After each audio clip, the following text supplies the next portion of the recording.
ukawera twibanire. Hari akaririmbo gato nifuza ko twasangira mbere yuko dutangira. There's a song that I want us to share before we proceed. Ni isengesho. It is a prayer.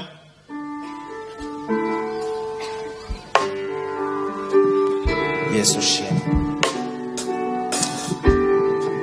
Hallelujah.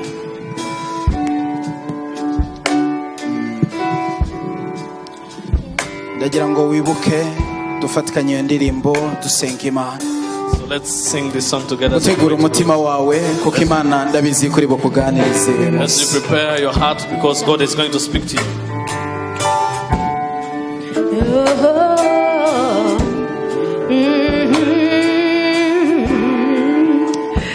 Wimana nyirimbabazi data wa twese, umva icyatumye mpinduka nitwa umukunzi.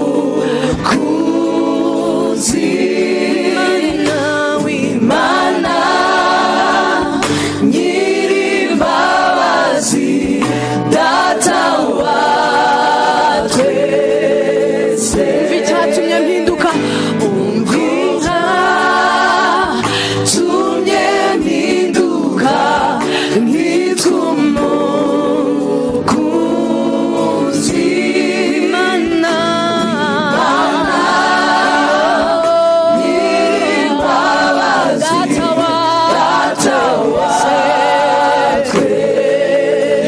nuko hari uwiyambuye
Let's raise a prayer to God. ibuka uwo ari we, Remember who you used to be, uwibuka uriwe muri Kristo Yesu, and remember who you are in Jesus Christ. bigutere kuvuga ngo nta wundi ni Yesu And wamuje n'Imana. this should lead you to say, "Oh Lord, there's no one I can give praise to." Bitume bigutere isengesho imbere y'Imana. Let this be for you a prayer. Data mu izina rya Yesu, Oh Father, in the name of Jesus, ndagushimiye, I thank you. turagushimiye Mwana, We give praise to you, O Lord. turi hano kubera wowe, We are here because of you. turi hano kubera umurimo wabereye ku musaraba. We are here because of the work which was performed on the cross. Turagushima Mwana, We are thankful to you, O Lord. turi hano kuko watubereye ikiraro kiduhuza n'Imana. We are here because you have been for us a bridge between us and God. Turi hano Mwana, We are here, O Lord. turagushimiye, We give praise to you. turabakizirikana umurimo wakoze mu buzima bwacu. We are grateful for what you did in our lives. Twari babi, We were wicked. twari dufite ingeso mbi. We had bad manners. Ijambo ryawe riratubwira ngo twari dupfuye tuzize ibyaha n'ibicumuro byacu, And your word says we are going to die because of our sins and iniquities. ariko uyu munsi turi bazima ku bwawe Mwana. But today we are alive because of you. Waradutaruye, You were able to take us from where we are. waratugaruye, You brought us back udusubiza mu nzira. and you put us in the right path. Kandi Mwami turagushima Oh Lord, we thank you again yuko iyo nzira because that path ari inzira y'iteka ryose, is forevermore. ari inzira y'ubugingo buhoraho. It is a path of life forever. Turagushimiye Mwami Mana, We thank you, O Lord. tuguhaye amashyi, We give you a hand clap. tukuvugirije impundu We kuko give uri you Imana a yacu. shout of joy Izina rya Yesu. in the Reka name of dutangire. Jesus. So Amen. let's start. Twumve icyo Imana yashyize ku mutima. And listening to what God has laid on my heart. Amen. Hashize hafi ibyumweru bitatu, So it's been around 3 weeks. umushumba mukuru mu gihe yasozaga inyigisho ivuga ku musaraba wa Yesu Kristo, When our senior pastor was winding up the teaching about the cross of Jesus, hari indi nyigisho yatangiye. she started another teaching. Twatangiye indi nyigisho. We started another teaching. Amen. Kugira ngo rero uyu munsi tuyikomerezemo, So that today we may continue in that. ndetse iramara Flow. ibyumweru bitandukanye hano imbere. Actually, we're going to spend a few weeks. Ni inyigisho ivuga ngo So it is a teaching which says amasezerano y'Imana that the promises of God y'abari muri Kristo Yesu. for those who are in Jesus Christ. Vuga uti amen. Say amen. Ni ngombwa ngo umwana w'Imana, So it is important as a child of God, uwo twitwa umwana w'Imana. the one we call a child of God. Muzi ko kwitwa umwana w'Imana You know that to be called a child of God, bidaturuka mu kubyita gusa, it does not come from calling it yourself so, ahubwo bituruka mu kwizera Kristo nk'umwami n'umukiza. but it comes from believing in Jesus Christ as your Lord and Savior. Kuko ijambo ry'Imana rivuga ngo Because the word of God says, abamwizeye bose all those who believed in Him, yabashaye ubushobozi He gave them the kuba power abana b'Imana. and right to be children of God. Kuba uri umwana w'Imana rero, So the fact that you are a child of ni God, ngombwa ngo usobanukirwe wongere umenye neza amasezerano ari ku buzima bwawe muri Kristo Yesu. it is important to know the promises which are attached to your life in Jesus Christ. Amen. Burya nta kintu kibi nko kutamenya. There's nothing really bad like not knowing, Kutamenya. being ignorant.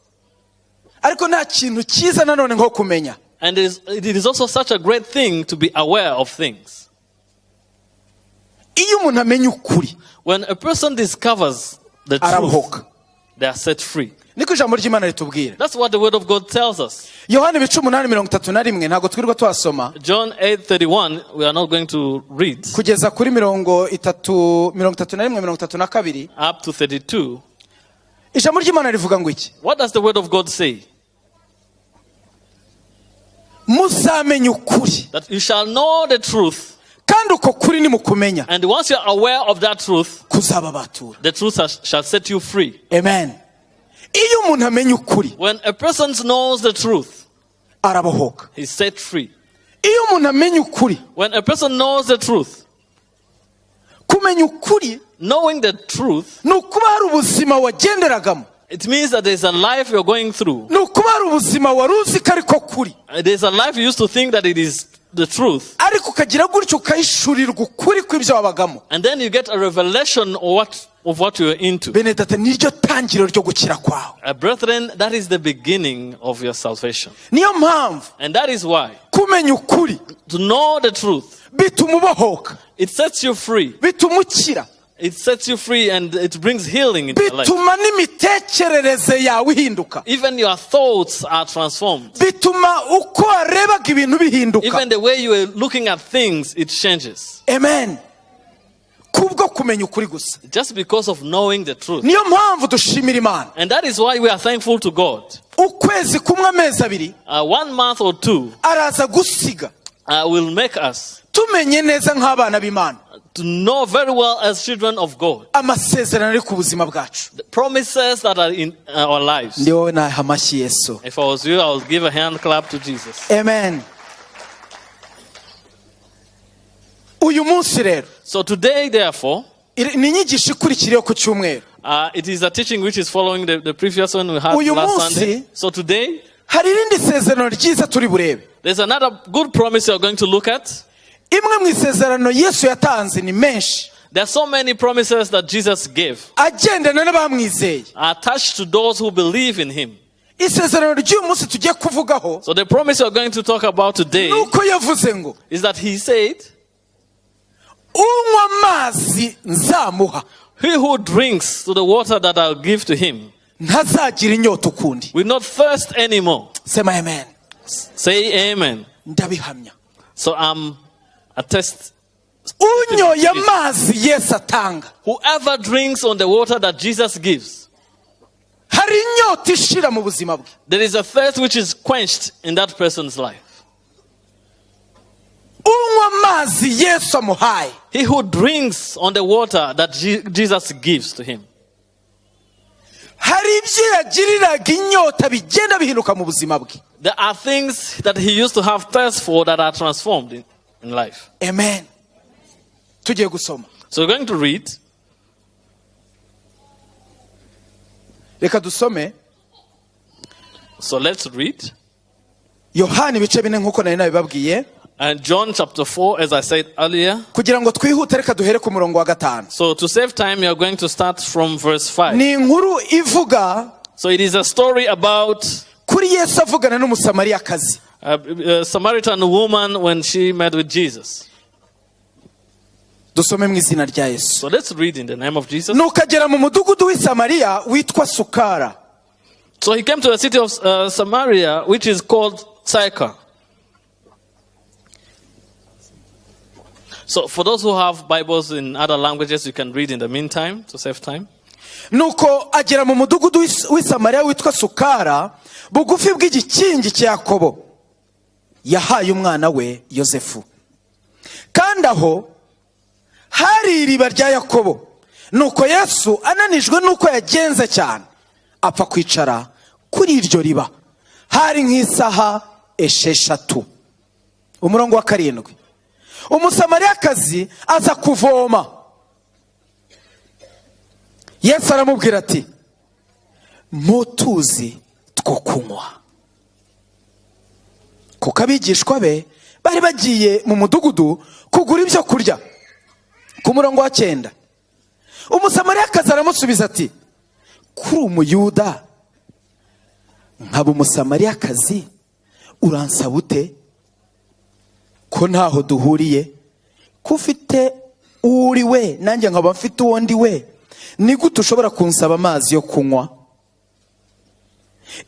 Icyatumye abaza atyo nuko abayuda banenaga abasamariya. Bose bari Abisirayeli. Iyo nkuru ntago turi buyigemo, ariko abasamariya bari barivanze bigatuma abayuda baruguru babanena. Ntago ibyo tubijyamo. So we're not going to detail, but Samaritans had no dealings with Jews because they're being despised. Umurongo wa 10. Yesu aramusubiza ati, iyaba, haleluya, iyaba waruzi impano y'Imana ukamenya n'ugusabye amazi uwo ari we.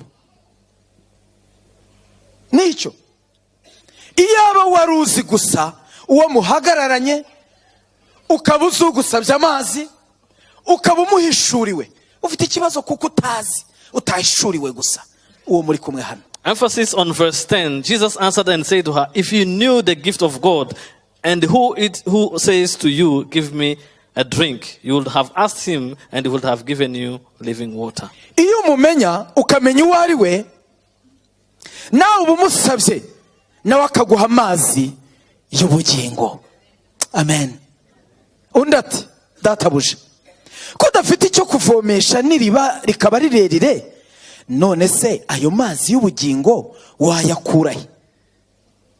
Uzi ukuntu ari harehare hano hantu. Ayo mazi y'ubugingo uvuga ni ayahe? Uzi ibirometero birimo cyangwa wagize ngo ni umukino hano? D'ailleurs, nta n'ikivomesho ufite. Ayo mazi y'ubugingo uvuga ni ayahe? Iki kiganiro nagikunze cyane. I really liked this conversation. Ku murongo wa 12, mbese ye uruta sogokuru cyangwa sogokuruza wacu Yakobo wadufukuriye iriba, kandi akaba yaranywaga amazi yaryo ubwe n'abana be n'amatungo ye? Yesu baramubajije hano ibibazo bikomeye. Yesu aramusubiza ati, umuntu wese unywa aya mazi, aya ndi kugusaba, aya ari muri iri riba. Jesus answered and said to her, whoever drinks of this water, umuntu wese unywa aya mazi, whoever drinks of this water azongera kugira inyota, will thirst again. Amen. Umuntu wese unywa aya mazi, whoever drinks this water, yo muri iri riba, this well, arongera akayakenera, will thirst again.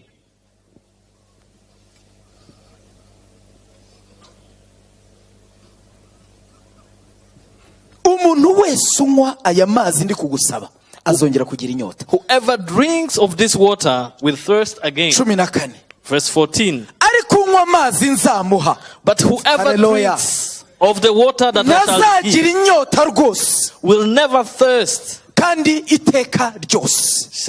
I shall give him will never thirst. Ahubwo amazi nzamuha, but the water I shall give, azamuhindukiramo isoko y'amazi adudubiza kugeza mu bugingo buhoraho, will become in him a fountain of water springing up into everlasting life. Amen.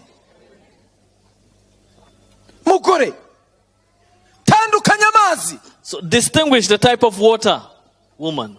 Ayo ndi kugusaba, so the water I'm asking from you, iyo uhishurirwa uri kugusaba, if you could have received a revelation of the one who is asking from you, ugasobanukirwa gato uwo muhagararanye, ukamenya ko uri kugusaba wari kumuha wowe ahubwo nawe ukayirushaho kumusaba, so that you would understand, get a revelation of a person who is by your side, so that you will be the one to ask from him. Kuko amazi mfite, because the type of water that I have atandukanye nayo ufite, is different from the one you have. Ayo ufite, the type of water that you have, urayanywa ukongera ukagira inyota, you drink it and thirst again. Ariko unyoyeje ku mazi muhaye, but he who drinks on the water that I give, ntazongera kugira inyota iteka ryose, will never thirst. Mpera Yesu amashyi menshi. Give a hand clap to Jesus. Amen. Buretse wumve. So please listen. Hari ikibazo kiri kuvugira mu mwuka nuri kubonera ibintu mu mubiri akumvira mu mubiri. There was a problem of the person who was speaking in the spirit and the one who was looking at things physically. Umugore aramubwira ati, databuja, mwumve ko hatangiye kumwita databuja. Now the woman is saying, ako nakazina yadukanye nyuma yaho, ntago ariko yamwitaga mbere. So this is not the name that she was quoting before. Umugore aramubwira ati, databuja, makuri ayo mazi ndayumvise, ayo mazi, makuri ayo mazi, kugira ngo ntazagira inyota ukundi, kandi hari ikindi yamfasha, ntazagaruka kuvoma hano kuko ni kuri. So now the woman said to him, so give me this water that I may not thirst, nor come here again to draw. Hallelujah. Amen. bene data kutumva langage y'umwami Yesu Brethren, not understanding what Jesus says, urahuzagurika. you've been confusion. Ati mwami databuja, And she said, Sir, ayo mazi ndayumvise. I have understood that water. Oya nsanze ahubwo ayo mazi uri kuvuga ateye ubwoba. Actually, the water you're talking about is amazing.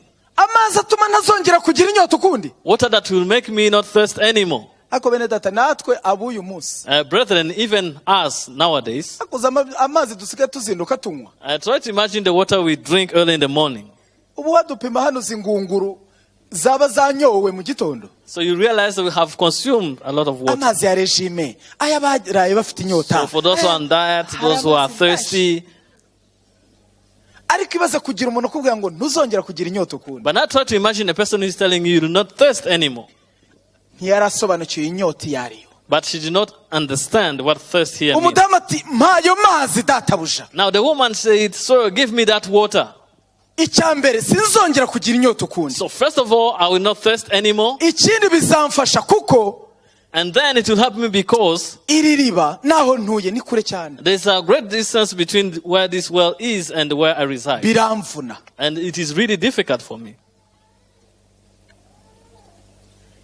16 Yesu aramubwira ati So verse 16, Jesus said to her, nkunda Yesu. I love Jesus. Iyo ukomeje kumuganiza mukaganira akabibona ko utari kumwumva mutari kuri kumyumvira imwe. So when aho rero yaravuze ati reka ncomeke gatoya ninjire mu kigendererwa n'ubundi nashakiraga uyu mugore. So when Jesus realizes that in a conversation you are not on the same page, and then he said, let me focus on the intention of the conversation. Murabyumva nshuti z'Imana?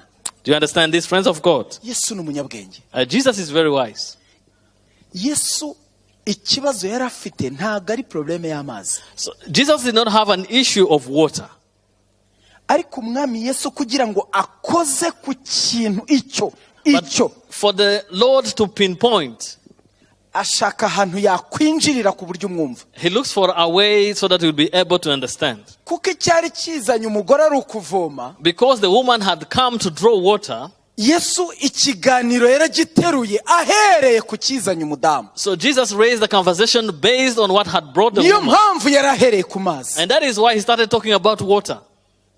Bakomeza bavugana iby'amazi yo kunywa, amazi yo kunywa, So they amazi. continue to talk about drinking water. Ariko si cyo kigendererwa cy'umwami. But that was not the intention of the Lord. Yabonaga indi nyota itari y'amazi iri muri uyu mugore. So he was looking at another thirst in that woman, which is not just Yabonaga drinking water. indi nyota yihishe mu mutima w'uyu mudamu itari y'amazi yo kunywa. He could see another thirst hidden in that woman's heart, not just drinking water.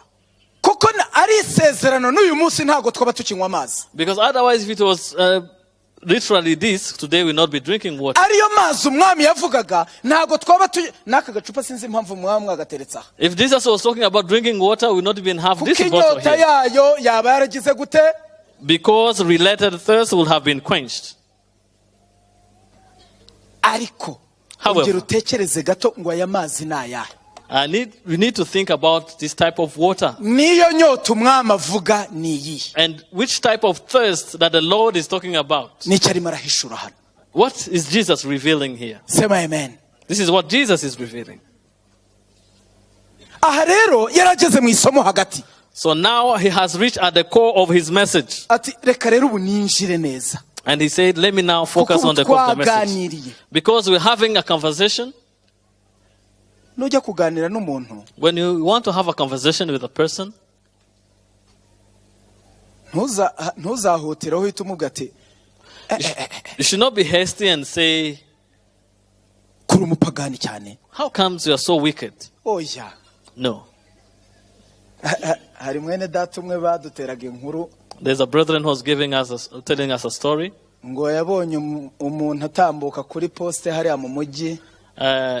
That person saw a person just moving on the street in town. Reka mbacishirizemo agakuru kuko namwe mujya mukunda udukuru. Let me tell you that story because I know you love stories. Uwo mwene data yarakijijwe So that brethren was saved. asenga. He was a person Abona who undi likes to atambuka pray. aramureba aramwitegereza ngo unachoka sana. And then he saw another person moving and said, you are tired Undi ati indeed. se nachokaye. And the other person said, how comes you ni say I'm gute tired? naniwe? How am I tired? aturananiwe kubera ibyaha. And the other person said, you are tired because of sins. Burya ikiganiro kuntu giteruye ntabwo uwo muntu aba akikumvise. Now, when you raise a conversation in such a way, that person is no longer attentive to Nibwo you. bwenge hano Yesu atwigisha. So this is the type of wisdom that we are learning here from Jesus. Ntabwo yari gukora ku nyota uyu mudamu afite yamunaniye idashobora gukizwa n'ikindi kintu icyo cyose atamwinjiriye ahantu bashobora kubanza bagatangira ikiganiro bakaganira. So he will not be able to pinpoint where the problem is unless he uses a different way that will enable that woman to be Ku murongo wa 15 Now on verse 15, aravuga ngo then he said to, makuru ayo mazi nyine yarayamusabye. so the woman said to him, sir, give me this water. Ku murongo wa 16 Now on verse 16, Yesu aramubwira ati Jesus said to her, unsabye ayo mazi you're asking me that water ku buryo utazongera kugira inyota, so that you not thirst anymore, ku buryo utazongera gukora uru rugendo rwose. and so that you will never come here. Genda uhamagara umugabo wawe maze ugaruke hano. Go call your husband and come here. Haleluya. Bene datambwira ikiganiro cyabaye no kugera hano hari aho umva bihuriye. Do you see any connection between the conversation they had before and what he said here in this verse? Hari aho umva bihuriye. Is there any connection? Ati makuru ayo mazi. So the woman was saying, give me that water. Ati ngwe kuri ayo mazi. And he said, do you want that water? Genda uza n'umugabo wawe. Go and bring your husband. Hanyuma muze hano. And come together here. Umudamu ati And the woman was amazed. burya nubaza umuntu kumva aravuze ngo When you ask a person and the person says, burya abakiri gutekereza. so in other words, that person is meditating. Ati So she was astonished. nza n'umugabo wanjye. Should I bring my husband? Buretse uze wumva igisubizo cye. Now listen to her answer. Umugore aramusubiza ati ku murongo wa 17. Now on verse 17, the woman answered and said, Nta mugabo nigirira. I have no husband. Niko byanditse hano ntago ari ayanjye. This is what is written. These Nta are not my mugabo words. mfite. I have no husband. Ubwo mba mbivuze mu mvugo yacu ya Kinyarwanda. So I'm saying this in our local language. Mu cyaro iriya azagatsibo dukorera. Back in the village in Gatsiba where we work. Iyo bajije umukobwa ubona ari nk'umudamu uramubaza ati When you ask a lady who looks like a married woman ufite umugabo? and ask, do you have a husband? Ati mbiskwara? Nta mugabo And then she'll say, go away.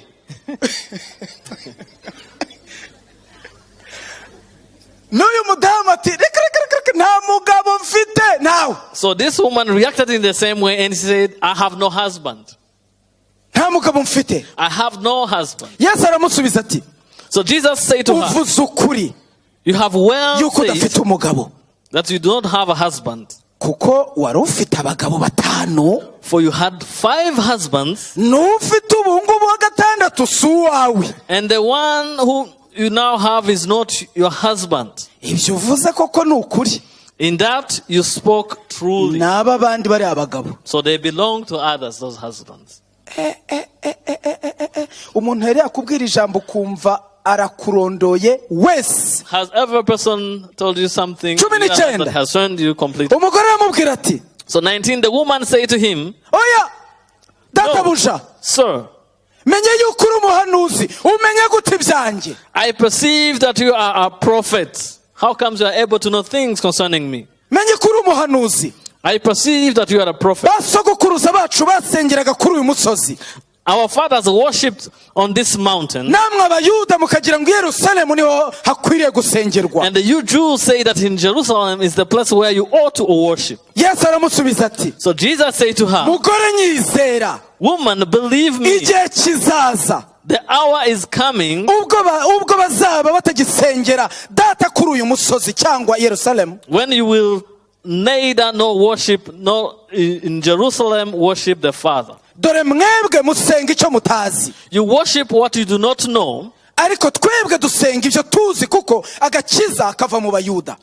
We know what we worship, for salvation is of the Jews. Menye iki ngiki, But I have discovered this. igihe kiraje ndetse kirasohoye But the hour is coming ubwo abasenga by'ukuri when the true worshippers bakwiriye gusengera data mu mwuka no mu kuri, will worship the Father in spirit and truth. kuko data data adashaka ko bene abo ari kuko data ashaka ko bene abo ari bo bamusenga. For the Father is seeking such to worship him. Imana ni umwuka, God is spirit, n'abayisenga bakwiriye kuyisengera mu mwuka ndetse no mu ki no and mu kuri. those who worship him must worship him in spirit and truth. Umugore amubwira ati, So the woman said to him hari isezerano ufite, that it is a promise that you have. nzi yuko Mesiya I know that the Messiah azaza ariwe Kristo, is coming, who is called Christ. kandi ubwo azaza And when he comes, azatubwira byose. he will tell us all things. Umva uwo muntu wicaranye amasezerano, Now listen to the person who is seated with wibitseho promises. abagabo bangahe? The Ariko woman who was yasize having how many nyumbani. husbands, and even the one she had left behind. Ati icyo utazi wowe ni kimwe, And she said, there's one thing that you do not hari know. isezerano twibitseho, There is a promise that we have. Mesiya azaza, When the Messiah comes, kandi naza and when he comes, naza Mesiya when the Messiah comes, nuko utamuzi wowe, the problem is that you do not know him.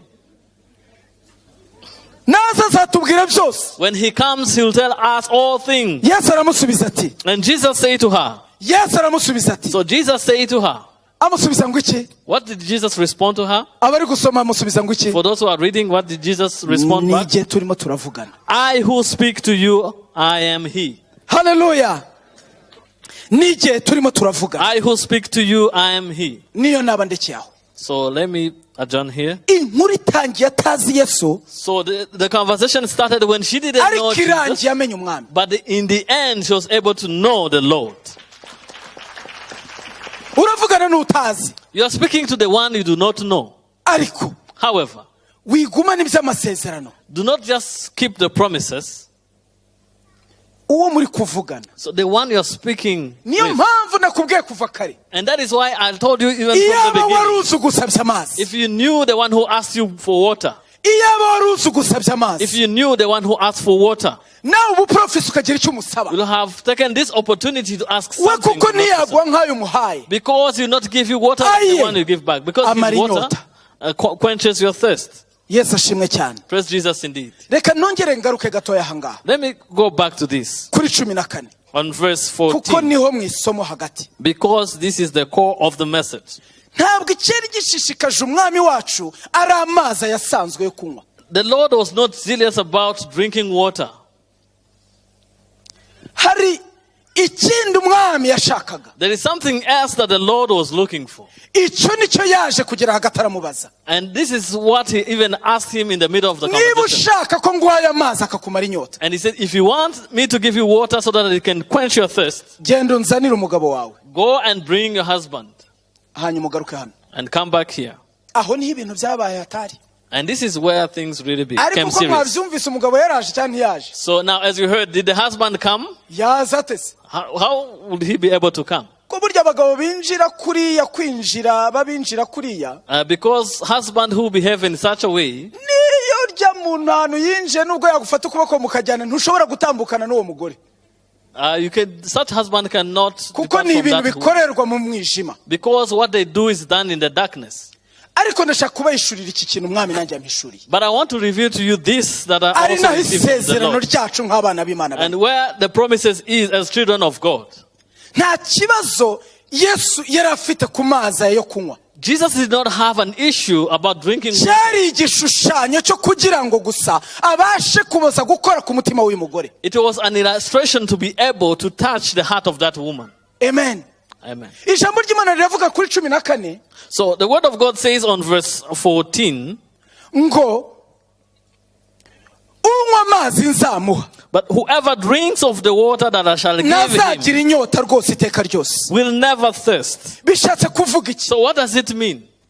Uwakira ubuzima He who receives the life buturuka muri jye akabwakira, that comes in me and receive that hari life. inyota ishira mu buzima bwe. There is a thirst which is quenched in the life of that person. Hari inyota y'ibyo yagiriraga ejo hashize adashobora kongera kugirira kuva uwo munsi ku iteka ryose. There is a thirst that they used to have in the past that they can no longer have going forward. Amen. Amen. Amazi jye ntanga, The water that I give, amazi bishushanya cyangwa se bishatse gusobanura ubuzima. which illustrates life. amazi ni ubuzima. Water is life. Ubuzima buturuka muri jye nkabutanga. So the life that comes out of me and I give it away. Ubwakiriye. He who receives that life. Bukinjira muri we. And so that he receives that life inward. Inyota y'ibintu bitandukanye. So the thirst for different things yagiraga ejo hashize. that person used to have before. Irashira. It is quenched. Amen. Kereka utamenya ukuri kw'ijambo ry'Imana. Unless you do not know the truth of the word of God. Amen. Kera narumu nanjye nagiraga inyota y'akayoga. A long time ago I used to have thirst for alcohol. None nza gukizwa. So then I was saved. Nyijijwe. Now when I was saved, namaze amezi abiri mba mu rusengero ntera na za seminari nzibamo rwose. so I spent 2 months really very committed in the church. Ariko nkava ku rusengero nkongera nkajya kunywa. And then I'll move from church and go to drink. Abahazi ahantu kwa nyogokuru hari akabare. There was a pub near where my grandmother used to live. And then after the service, nkakomeza ndi materaniro. so I'll continue another gathering. Nkinyweraho buke buke. So I'll drink.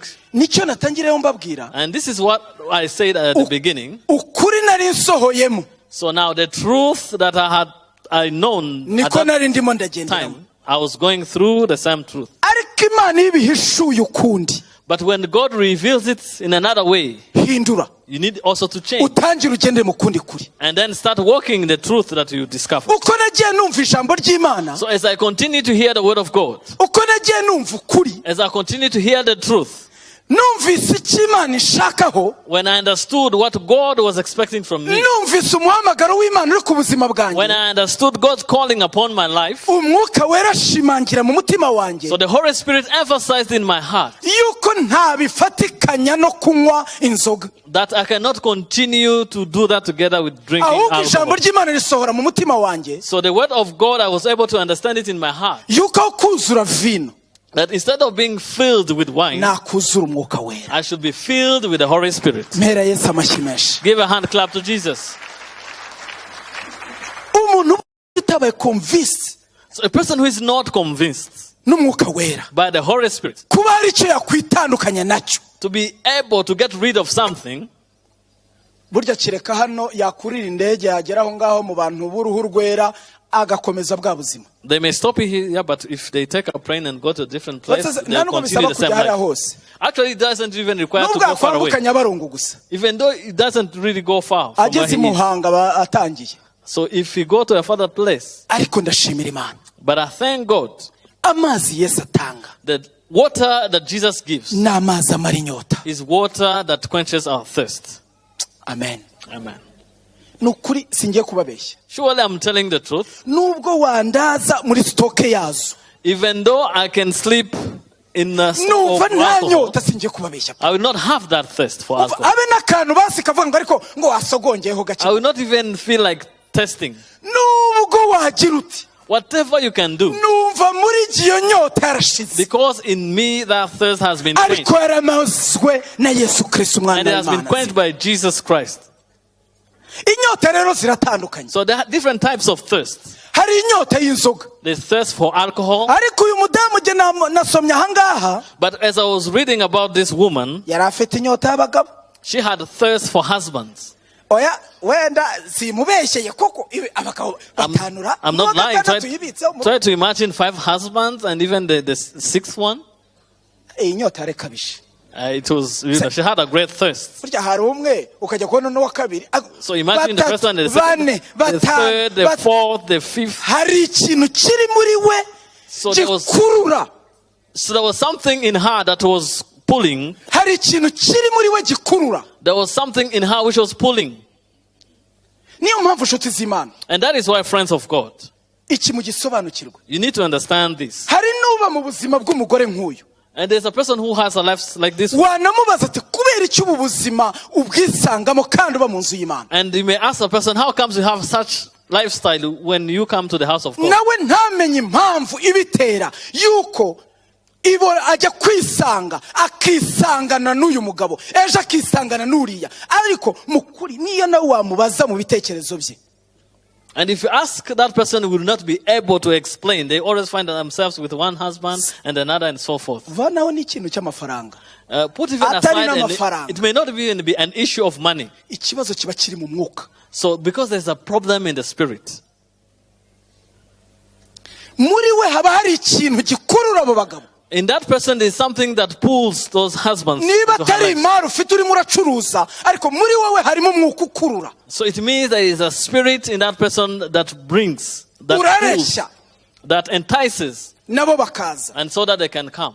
ariko However, ndagutangariza izindi mbaraga I'm announcing to you another zikorera power mu bantu bizeye Kristo. that works in those who believe in Jesus Christ. uzakiriye izo And mbaraga, whoever receives that power, uwakiriye ubwo he buzima, who receives that life. umugabo arakomanga. So a husband can knock, odi and he will knock at the door.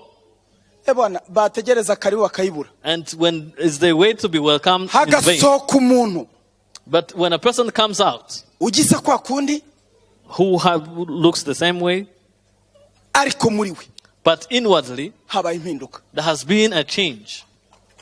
sema amen. Say amen. ukumva aragubwiye ngo And then you hear the person now responding back. undimo The one who is in me ntanyemerera does not allow me kongera kugendana nawe. to continue to walk with you. ako niko gakiza nshuti z'Imana. And this is the salvation that we're talking about. undimo The one who is in me ntanyemerera gukora ibi. does not allow me to do this. amazi nanyoye Water that I drank yamaze inyota y'ibi. quenched the thirst for such things. amazi nanyoye So the water that I took yamaze inyota ya bya bindi. quenched thirst for all other things. byararangiye. It has come to an end. mpera Yesu amashyi menshi. So give a hand clap to Jesus. iri ni isezerano dushobora gutambukaho na gato. This is a promise that you cannot ignore. uwakiriye wese ubuzima bw'Imana muri we, Whoever has received the life of God in his life, ariyo y'amazi amara inyota ya Yesu, which is water that quenches thirst, that we hari inyota atazongera kugira ukundi. there's thirst that I will not have anymore. sema amen. Say amen. Bibiliya iravuga ngo The Bible says, ufite uwo mwana, he who has the Son, ufite uwo mwana he who has the Son afite ubugingo, has life. udafite uwo mwana And he who does not have the nta Son bugingo afite. does not have life.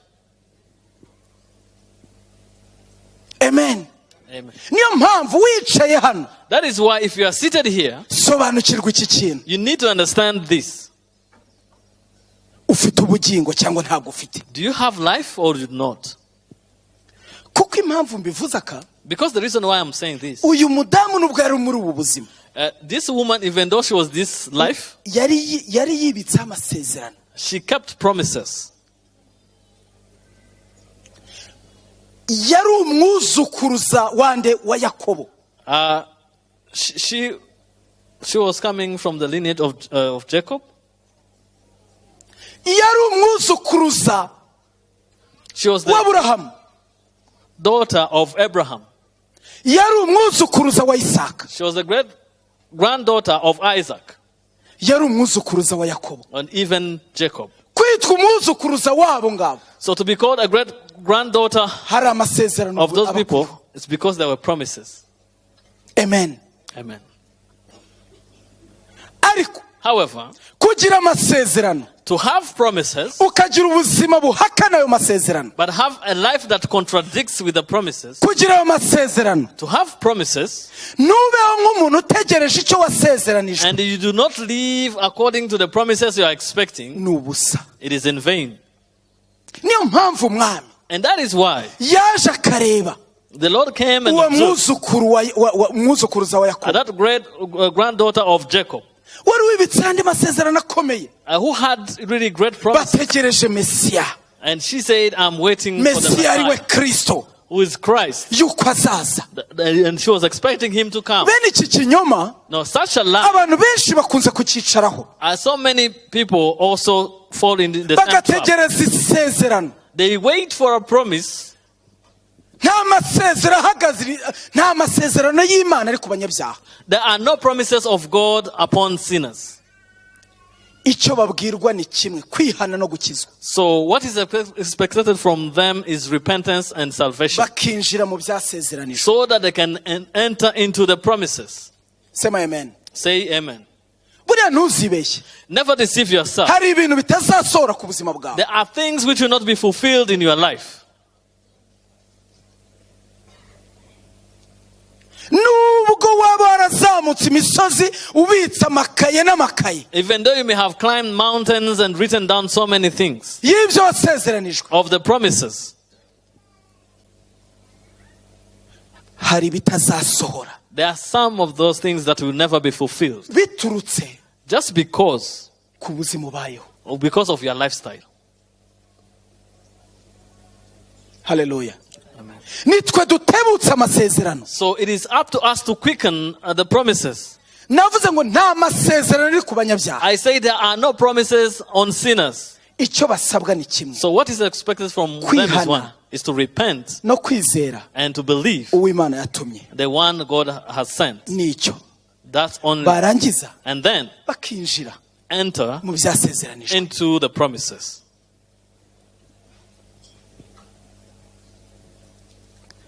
Kuko kuba ufite Yesu muri wowe, The fact that you have Jesus in you, ufite ubugingo. you have life. Ariko icyo kintu muracyumvise? Do you understand? Did you understand Ni this? isezerano rikomeye. This is a great promise. Kuko hari ubwo ujya wibaza ngo ariko ngo ubu mfite ubuzima bwa Kristo, ubu mfite ubugingo buhoraho. There are times you may ask yourself, do I have the life from Christ? Kristo A lasting niba ari life? muri wowe, But if Christ is in you, niko ijambo ry'Imana rivuga. this is what the word of God says. Zizere You need to believe in this. ubugingo urabufite. You have life. Sema amen. Say amen. Ubugingo urabufite. You have life. Amen.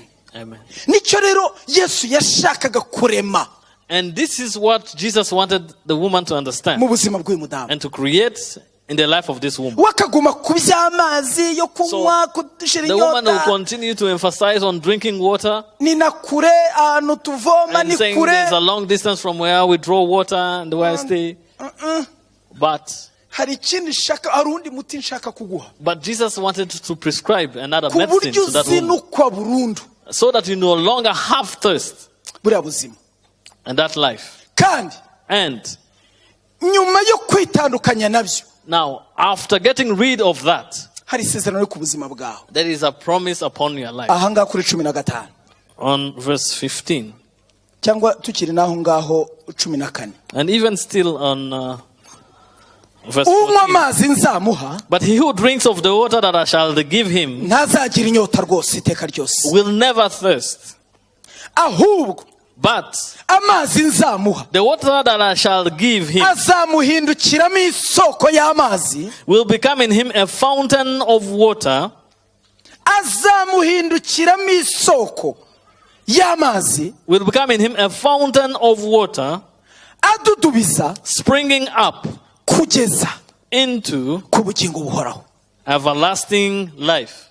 Ayo mazi amara inyota. So that water that Ubwo satisfies buzima your thirst, n'ubwakira buturuka ku mwami, when you receive that life that comes from the Lord, hari isezerano bigenana nabyo. there is a promise connected, attached to it. Hari ubuzima buzahinduka isoko iri muri wowe. There is a life that will become a fountain of water. Isoko A fountain, ni ahantu haturuka amazi adakama, it is a source of water that never stops.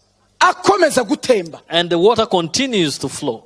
Yavuze ngo uwo muntu uzanywa amazi ntazagira inyota ukundi. And he said that person will never thirst. Icya kabiri, And the second thing, kandi in addition to muri that, we in that person hazavamo isoko will be a fountain y'ubwo buzima of that life, butagira iyo nyota y'ibyaha. which does not have thirst for Ubwo sin. buzima buzatemba. That life will flow. Hari n'abandi bazabunywaho. And even others will drink Hari from that n'abandi same water. bazabunywaho. And even others will drink from it. Kandi ubwo buzima And that life kugeza mu iteka ryose, forever, kugeza mu bugingo bw'iteka. forever, Yes, into ashimwe cyane. everlasting life. Give praise to Bene Jesus. Brethren, Nta handi tuzasoreza there is nowhere else will end uru rugendo this journey uretse mu bugingo buhoraho. Sema It amen. is in everlasting Abafite ibyo life. byiringiro ni bande? Who are those who have that hope? Genda bifite. I have that hope. Nawe ubigire mu izina rya You should Yesu. have that hope in the name of Jesus. Kuko ntago turi hano mu isi kurya no kunywa. Because we are not here to drink and Ntabwo eat. ari y'amazi aya ngaya tunywa. It is not just drinking water that we Turahamya amazi y'ubugingo. We testify about the water of life. Uyanyoye. And whoever drinks that water, whoever has Ariko taken bene, that water, uwamaze gusogongera ku mazi Yesu atanga. whoever has tested the water that Jesus gives. Bagidiyoni, Gideons, ntimujya muhura na bene uwo muntu ukumva imvugo ukahita uyimenya. do you meet such people when the speaker is able to Wakorana understand? nawe imikorere ukahita uyimenya. And when you work with such a person, you're able to Wareba discern. urugo rwa rwinjiramo ukamenya yuko aha hantu amazi banyoye ntago ari yayandi asanzwe n'amazi So when you visit them, you realize that the water they drink ntabwo wari is fresh. wigana n'umunyeshuri ukabyumva yuko uyu muntu ashobora kuba yaranyoye kuri aya mazi. Have you ever had a classmate and you realize that that person has Ntabwo drunk ushobora that water? gucuruzanya n'umuntu Can you do business? ukabibona neza yuko uyu muntu ntago aranywa kuri aya mazi. And with a person and realize that they have not yet taken that water. Ntabwo wari wawumufundikira ka ukabibona neza yuko ayo mazi ntibarahura n'umunsi n'umwe. Have you ever given dropped Uretse a no person and kuyanywa realized they have not ntaranayakara. ever taken that water? Mvuza abo bantu kuko bajya babagerekaho ibintu byo ko ngo batajya bakizwa, ariko ibyo nimwe mu bivuga. I'm saying this because the people accuse them of not being saved indeed. Imbaraga zibasha guhindura umufundi. But I know there's power that can change a Amen. mason. Ndavuga imbaraga twahawe I'm talking about the power zibasha kwinjira muri twe that is able to penetrate into zikagutandukanya n'abagabo batanu and separate you with zigatuma five ufata husbands. umugabo wa gatandatu tusohoka. And you are able to chase away Soka! the sixth husband. Ntabwo nkiri wa wundi. And he say, I'm no longer the same person. Ati hari ugutereta hano hepfo. And he will say, is there someone else who is running after you? Nabonye umugabo uruta abandi bagabo. And then he will say, I Ni saw Yesu. a greater man who is Umwana Jesus, w'Imana. the Son of God. Fungura gatoya ahandi hantu tugiye gusoreza mu kanya. So let's read another scripture. Aho imbere gatoya gusa Yohana, ubutumwa bwiza uko bwanditswe na Yohana ibice 8 cyangwa ibice 7. In John chapter 7. Duhera ku murongo wa 37. And then we'll start from verse 37. Ijambo ry'Imana riravuga ngo iki? So what does the word of God say? Umva iyo migezi y'amazi y'ubugingo. The rivers. 8:37. So let's read 7:37. Ijambo ry'Imana riravuga ngo The word of God says, nuko ku munsi uheruka w'iyo minsi mikuru, on the last day and the great day of the feast, ariwo munsi uruta iyindi, Yesu arahagarara avuga cyane ati, Jesus stood and cried out saying, arahagarara so he stood ararangurura ati, and cried out saying, umuntu nagira inyota. if anyone thirsts, Haleluya. Umuntu nagira inyota, if anyone thirsts, aza hondi let him come to me anywe. and drink. Umuntu nagira inyota, If anyone thirsts, aza hondi let him come to me anywe. and drink. None Yesu ahindutse robinate. Now, how comes Jesus is becoming Ntabwo a muri tap? kumva icyo umwuka arimo arahishura ahangaha. Don't you understand what the Holy Spirit is revealing here? Yesu ahagarara hirengera, arahagarara arangurura ijwi So ati, Jesus stood and cried out saying, umuntu wese if anyone nagira inyota thirsts, aza hondi let him come to me anywe. and drink. 38. Now, verse 38. Unyizera, He who believes in me, haleluya, imigezi y'amazi y'ubugingo as the scripture says, izatemba iva mu nda ye, out of his nk'uko heart ibyanditswe byera bivuga. Will- Mbere Yesu amashyi menshi. will flow rivers of living water. Ufite inyota So he who is thirst ntajya ahandi. should not go to another place. Ufite inyota ya bya bindi He who byose, is thirsty of all those things, ufite inyota he who is thirsty, naza hondi please come where I am anywe. and drink. Yesu yari yizeye So Jesus had nuko yari confidence azi in yuko himself ikimurimo because he knew that what is in him kimara inyota. is able to quench thirst. Amen. Amen. Bene data nkunda Yesu. Brethren, I love Jesus. Iyo yinjiye muri wowe, When he comes into your life, ukuze umudamu watwise as you know, a woman who is pregnant, agahurwa umuceri yiriraga, agahurwa buri kintu cyose, akajya kubyonda, akajya kubirya. And then they no longer want to eat the same food they used to eat, but they want things like mud.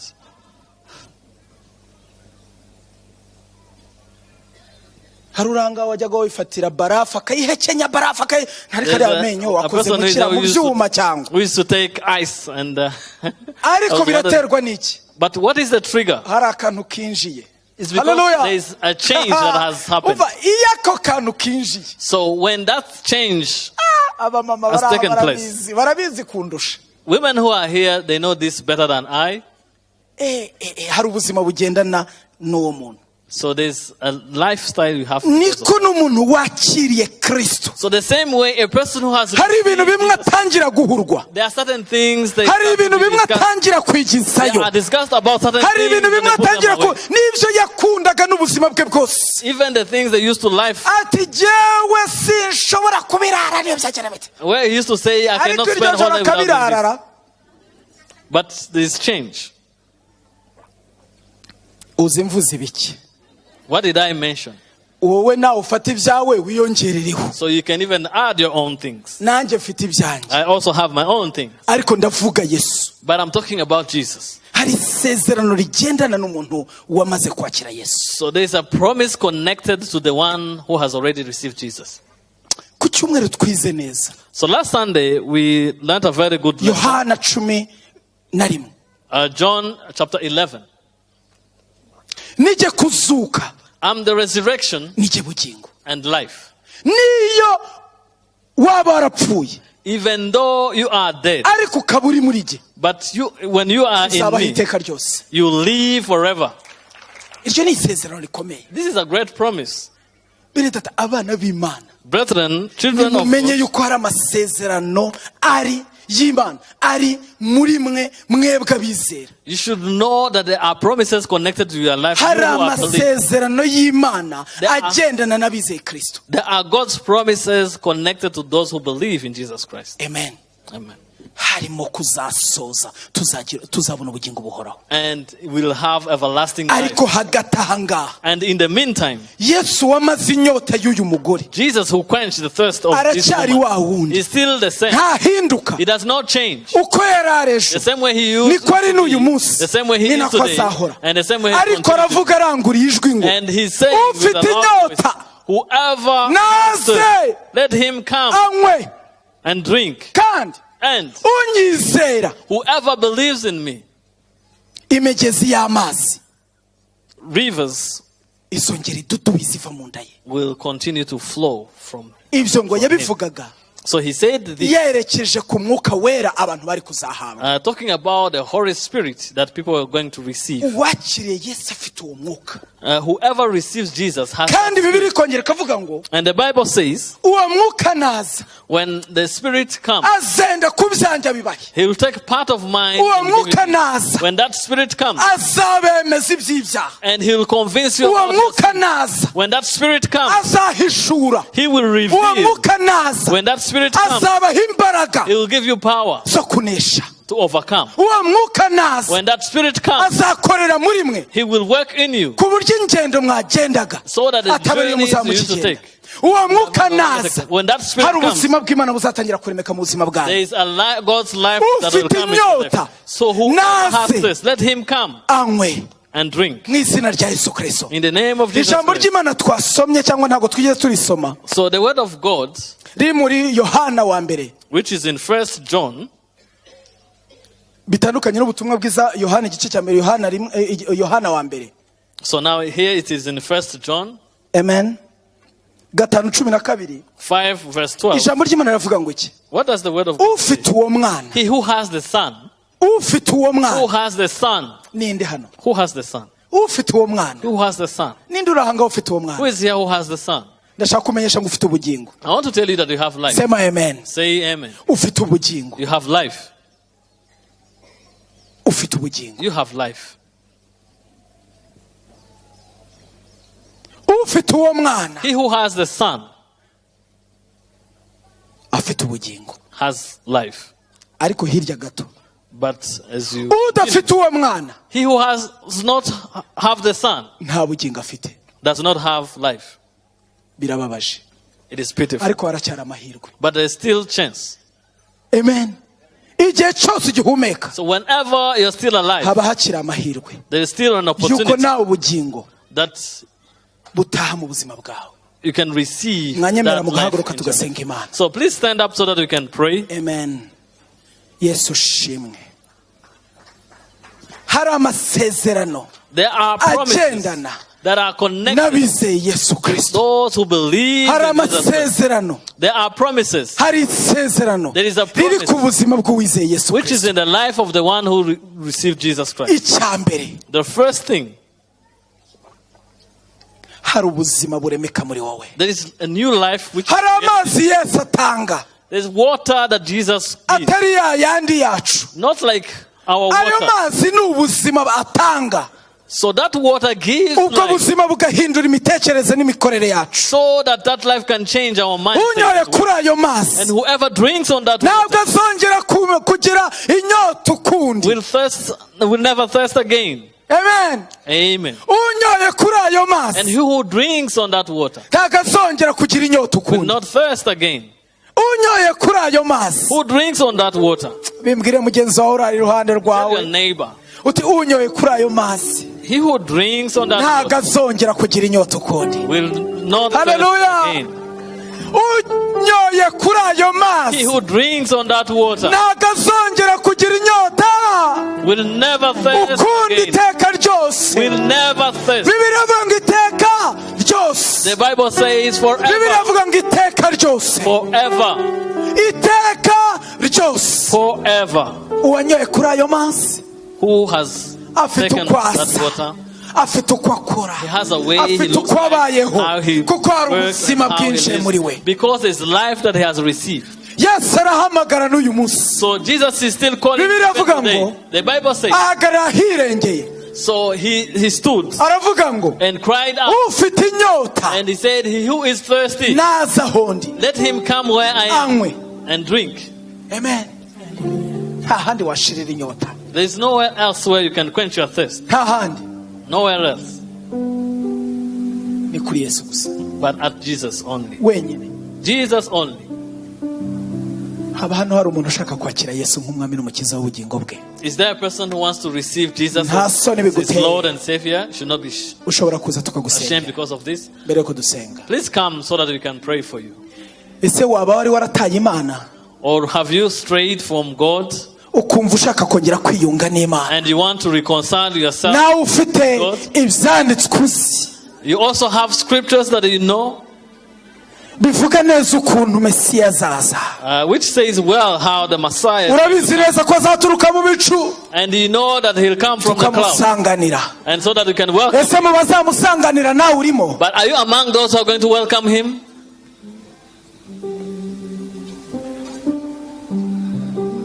Ukeneye gusengerwa yaza tugasenga mu izina If rya you Yesu need Kristo. prayer, so please step forward so that we can pray.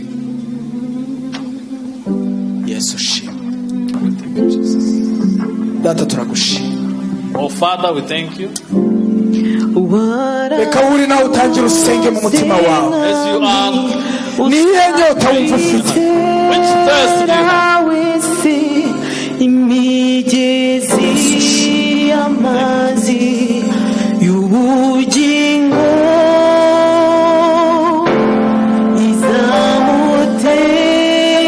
izamutembamo kugeza iteka ryose. Yesu shimwe. Niyo mpamvu turi hano. Waravuze mwami uzakwizera wese. Imigezi y'amazi y'ubugingo y'ubugingo hari ubuzima. Never believe in you.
w'Imana nzima.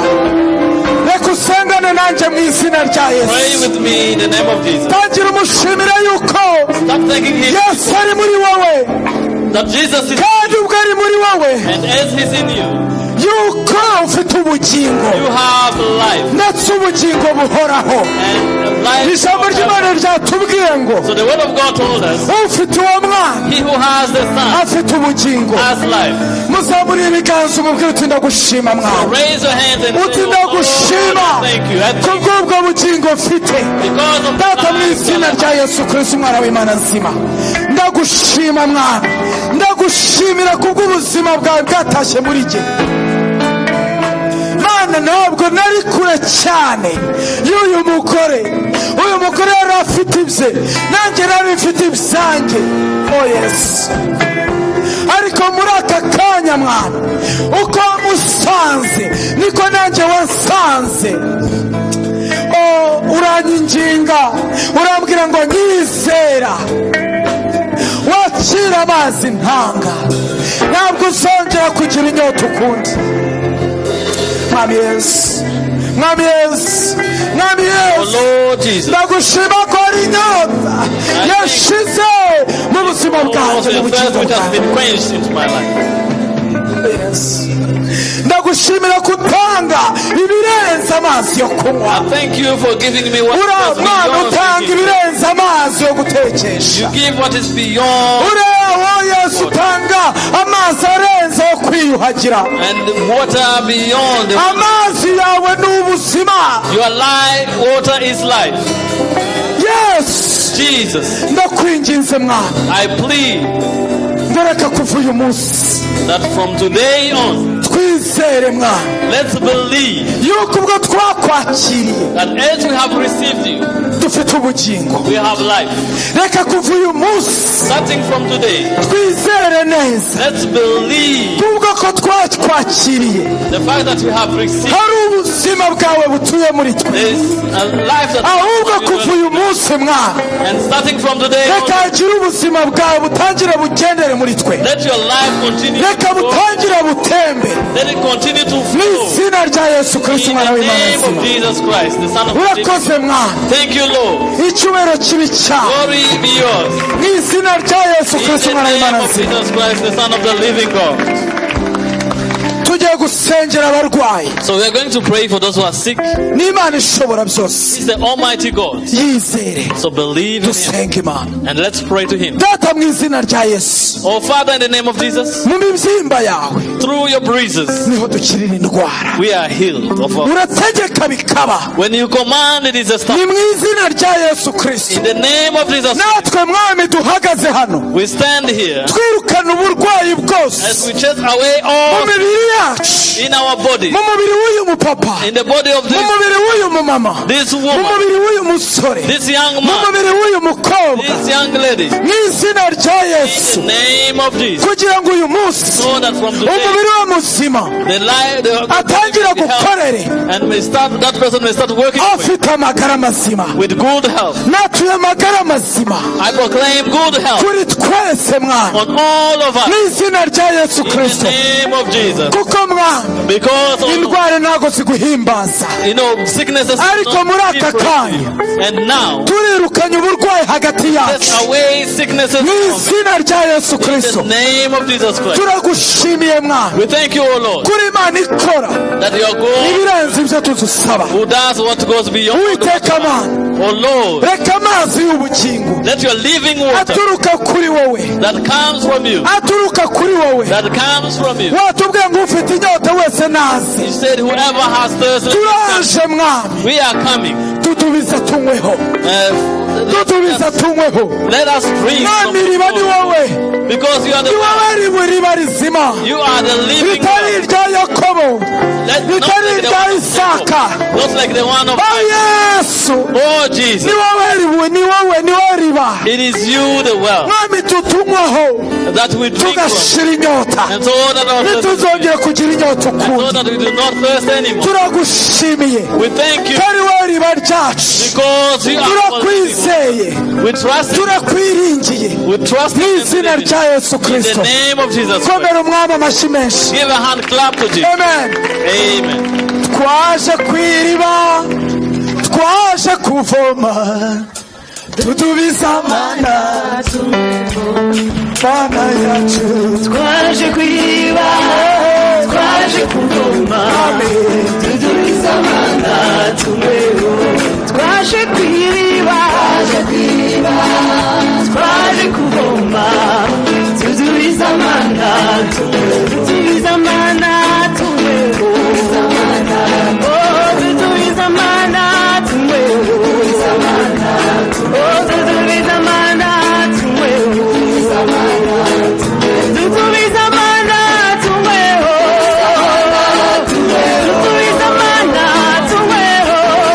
Oh, tudubiza mana tunyweho. Tudubiza mana tunyweho. Tudubiza mana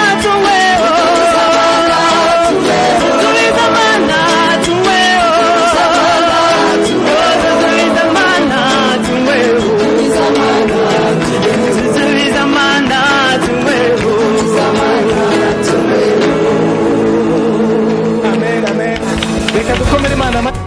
Mukawera ndakunyotewe, wiruganze muri nje, unyigishe, umpindure, unyiyobore, weguri ibyanjye byose, ungenze uko ushaka, Mukawera twibanire.